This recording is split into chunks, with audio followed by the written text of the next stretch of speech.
In a dramatic clash between local environmental efforts and National Maritime Authority, a French court has blocked the high-profile attempt by the city of Nice to limit the docking of large cruise ships, a move that was aimed squarely at combating both overtourism and marine pollution.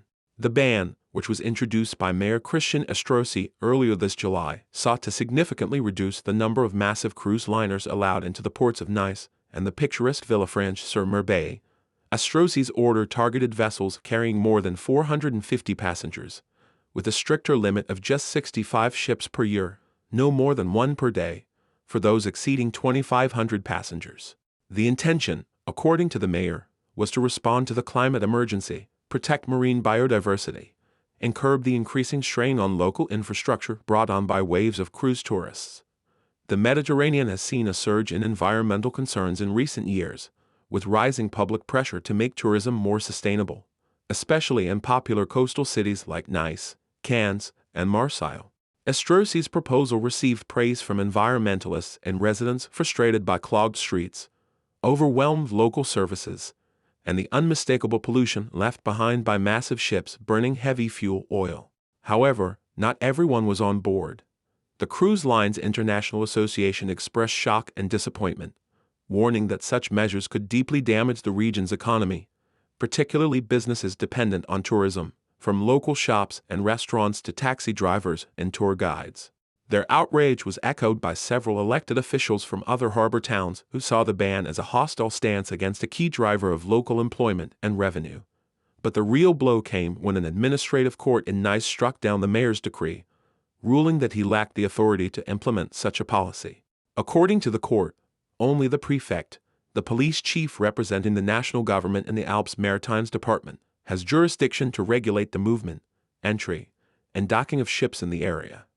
The decision instantly sparked debate across the country, raising important questions about who gets to decide how a community balances environmental protection with economic interests. Mayor Estrosi, in a strongly worded response, doubled down on his commitment to protecting local health and heritage, stating that if the national government failed to take appropriate action, he would hold them accountable for the harmful effects of mega cruise ships on residents and the environment.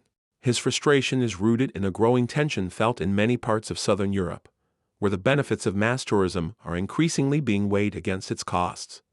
Cruise ships in particular have drawn criticism for their disproportionate environmental footprint, often emitting more sulfur dioxide than thousands of cars in a single day.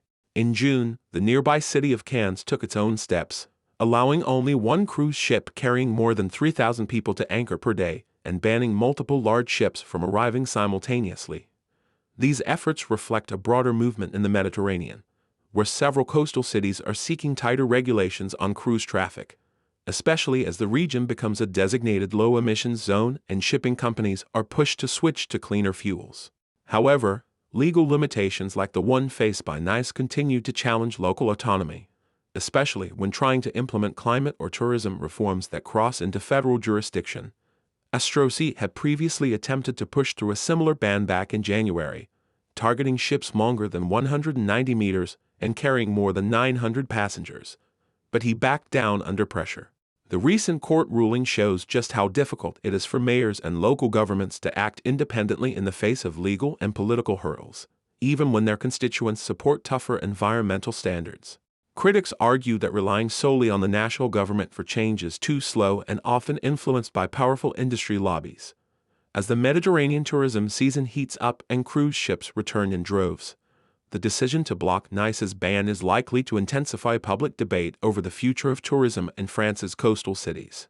Should local leaders have the power to restrict cruise traffic if it threatens public health and environmental stability? Or should such decisions remain centralized to protect national economic interests and ensure uniform maritime policy? These are questions that go beyond Nice and touch on a global dilemma: how to manage the consequences of overtourism in a way that respects both the needs of local communities and the realities of economic dependence on travel. For now, cruise ships will continue to dock in Nice as before, but the conversation around them is far from over. Estrosi and other like-minded leaders are unlikely to stay silent, and with mounting environmental concerns, shifting public sentiment, and ongoing legal battles, The fight between pollution and profit is set to remain a defining issue along France's sun-soaked southern coast.